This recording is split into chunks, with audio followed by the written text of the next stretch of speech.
Jesus orchestrated the timing of his death. He knew when he was going to die, and it tells us as much in the scriptures. Now, when Jesus learned that the Pharisees had heard, excuse me, now when Jesus learned that the Pharisees had heard that Jesus was making and baptizing more disciples than John, although Jesus himself did not baptize but only his disciples, he left Judea and departed again for Galilee. So the first part of this is going to be um, uh, about Samaria and some information about Samaria and some pictures of Samaria. But it was between Judea and Galilee. If you were going from Galilee to Judea or vice versa, you had to go through there, or at least if you wanted to take the most direct route. We'll talk about the Jews and their hatred that they wouldn't go through. But he knew exactly when he was going to die. He knew exactly how he was going to die. And he was, I can't imagine how hard that was to know the whole time that that was what his end would be. But he was dedicated to his father's will. He had to do what his father told him to do. Not had to do in the sense of he was forced to. He wanted to do his father's will, that we all feel that way. I said that he knew exactly when he was going to die, and it was known, and it was known by God and Jesus as well. And this was the exact right time. And that's exactly what it means here when it says, but when the fullness of time had come, when the exact right time had come, God sent forth his son, born of a woman, born under the law, to redeem those, so this is his crucifixion, to redeem those who were under the law, so that we might receive adoption as sons and daughters. And so in the fullness of time means the exact right time. And he knew from the beginning that was going to be his end. He was completely dedicated to his father's will. So we're going to talk a little bit about Samaria. John 4:4 just says he came to Samaria, so he had to pass through Samaria. So he came to the town of Samaria called Sychar, near the field that Jacob had given to his son Joseph. So when it says he had to pass through, I don't think he had to pass through. In fact, many Jewish people went around Samaria when going from Galilee to Judea or Judea to Galilee because they refused to go through. I think when it says he had to pass through, it has to do with the woman. Because if he was going to meet with this woman, he had to pass through. And so he comes to this place, and this Jacob's well is mentioned in this. And this is not Jacob's well. This is reconstruction. But Jacob's well is still there. I don't know if it has a structure around it, but it is there. You can visit Jacob's well, where Jacob and his sons and his family got water. Would you like to go see it? I sure would like to go see it. And you can also go to where Samaria was, and we'll talk about that as well. So Samaria was in between Judea in the south and Galilee in the north. So obviously, you know the closest way or the quickest way to get from Galilee to Judea or the other way is just to go through Samaria. And Jesus did that. But many Jews did not. They would go around, obviously they couldn't go around the Mediterranean Seaway, but they would go through Perea, which is up north, right here. Before they got to Samaria, they'd go across the Jordan, go down, and then come back to go to Judea. because they refused to even be on land that was Samaritan. So um,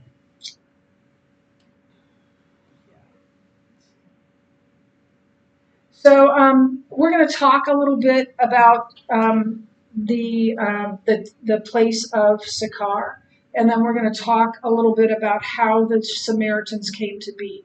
So you need to be listening to me well here, because you will have on your next test, you will have an essay that is about how the Samaritans came to be. And every year I have students that don't take any notes in their book other than the blanks. And then we get to the test and you don't remember what I said.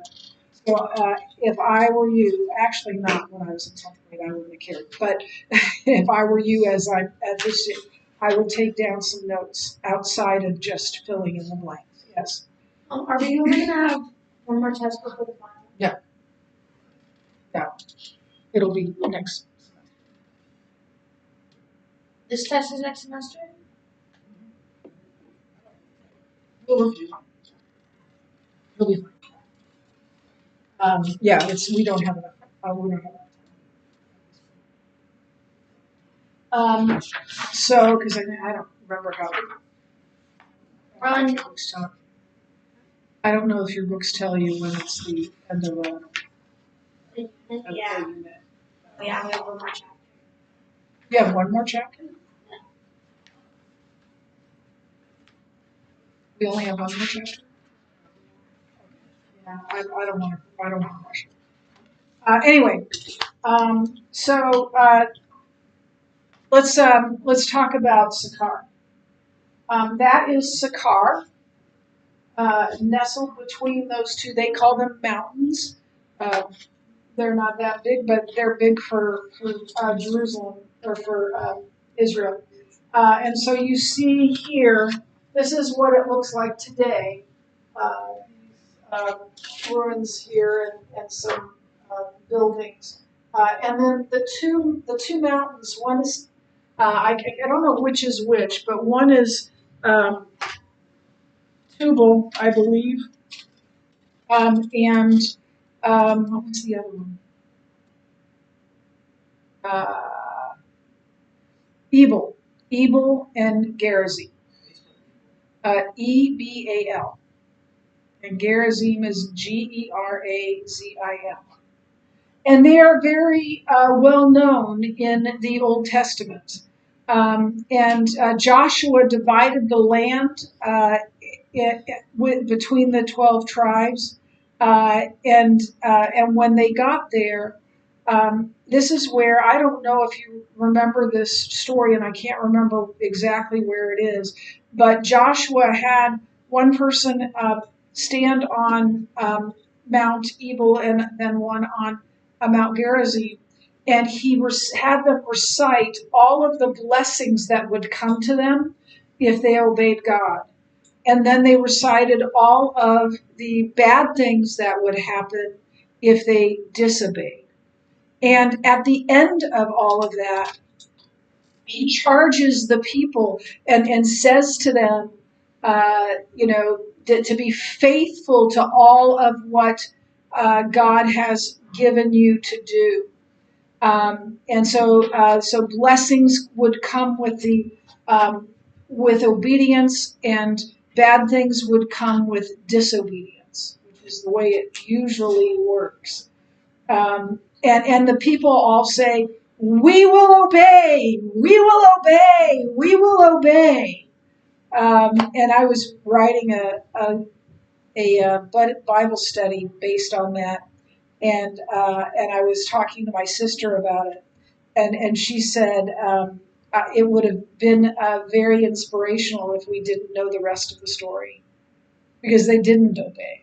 They promised to obey, but they didn't actually do that, which is why they ended up being in captivity. So now we're going to talk. I'll read this and then I'll talk about something else. So Joshua divided the land there, as I already told you. And then they recited the blessings and the curses if they obey or disobey the law.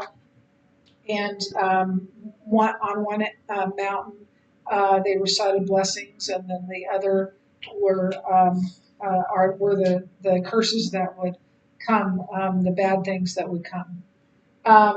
Samaria is sandwiched between Judea and Galilee.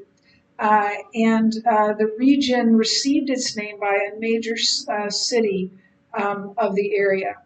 Now, this is the part where this is how they came to be, and this will be on your next test.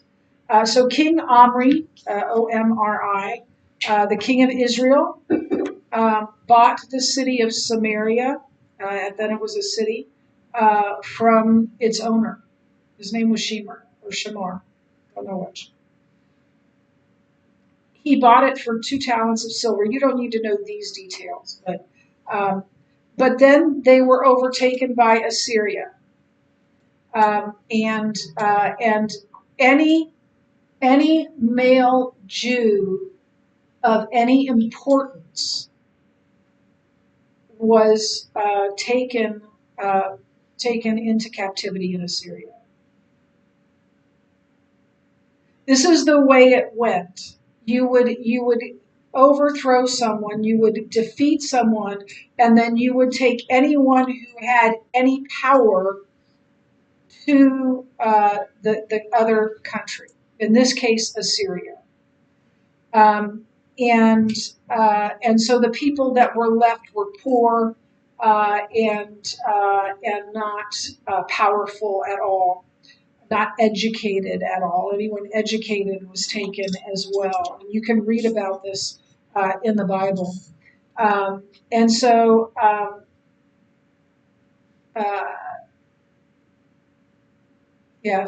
King Omri, the king of Israel, well, I already talked. I already talked.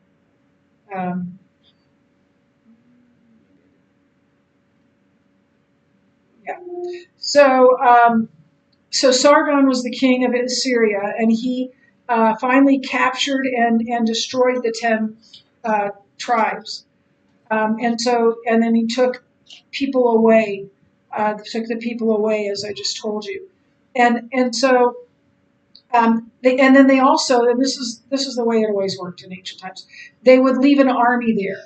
So an Assyrian army there with soldiers. So they were, what do they call that? I can't remember the word for that, but they were ruled by the Assyrian army that was left in Israel. So then those people that were left behind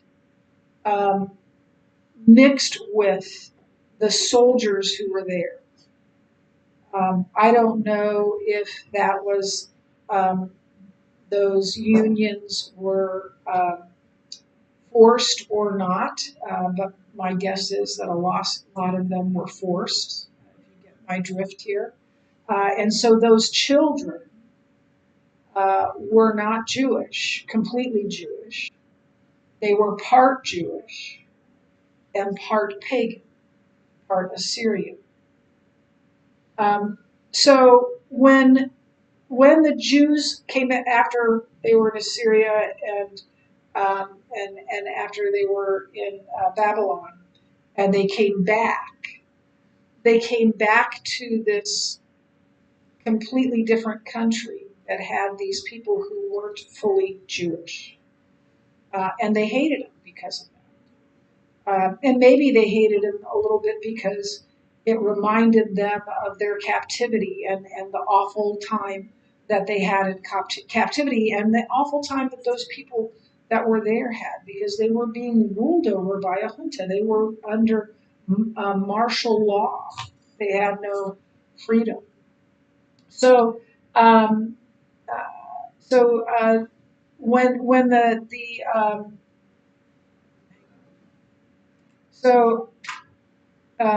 yeah, I'm gonna read this part. and this is in First Kings, by the way. From the time until the captivity, about 200 years, it continued as the capital of Israel. Samaria did. And Sargon, the king of Assyria, finally captured and destroyed the 10 tribes. He repopulated the area with non-Jewish colonists, so people that were from Assyria. And in 722 and 715 BC, that happened. And the people of Samaria, therefore, had this mixed ancestry.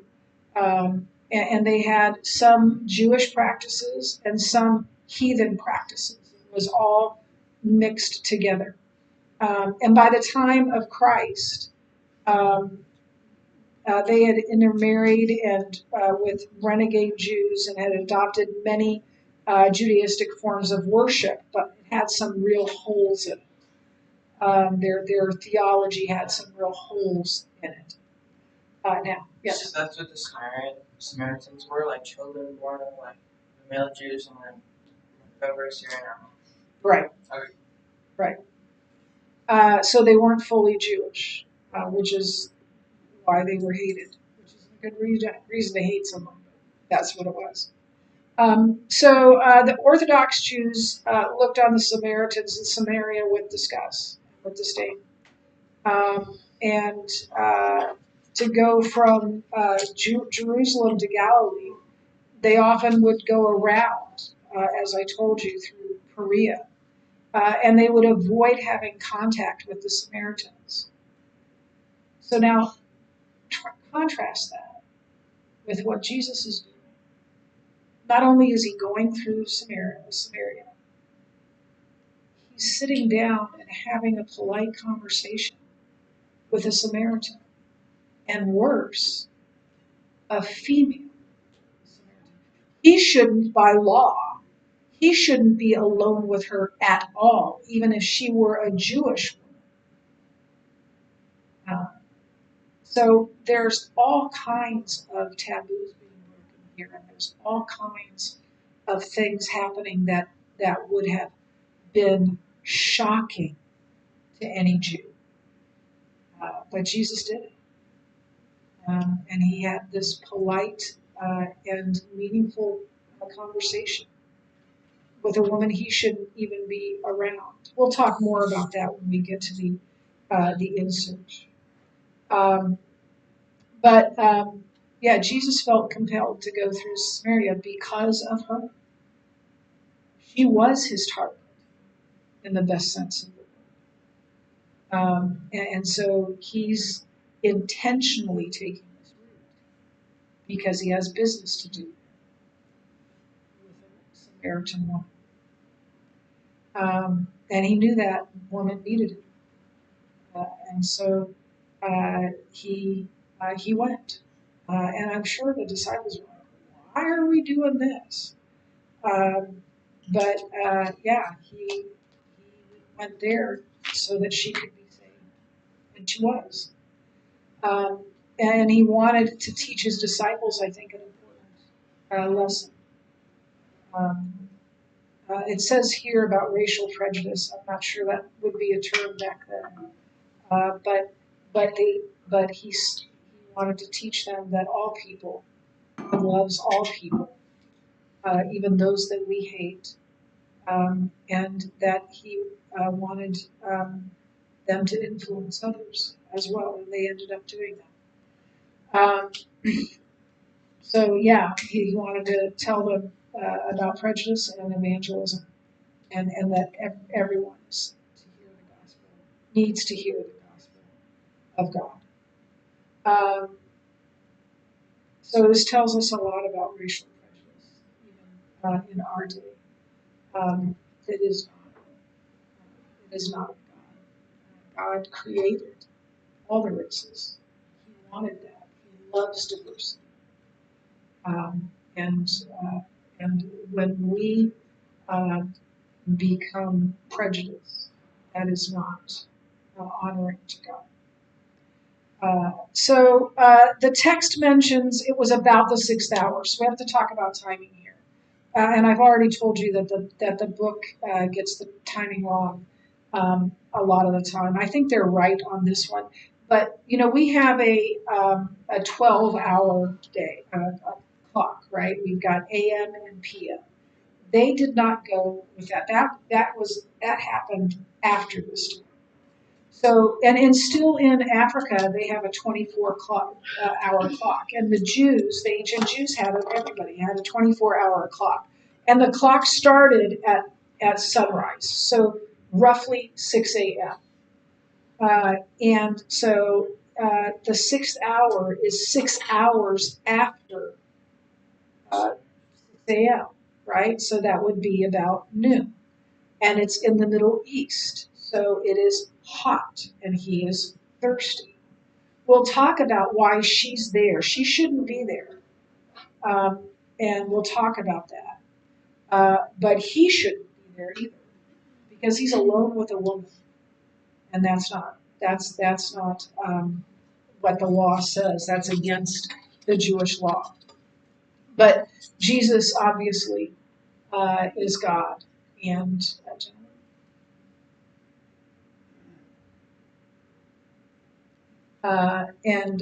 he obviously is not sinning in doing that. So it's hot and he's thirsty. He's been walking a long ways. He was tired and thirsty, and that shows us his humanity. Jesus is fully God, but was also fully human. He's the God man. He is both fully human and both fully human and fully divine. So we're going to stop here. We'll finish this tomorrow, I hope. Take the quiz tomorrow. Let me see how much time we have. We're good. And then you'll take your quiz on this.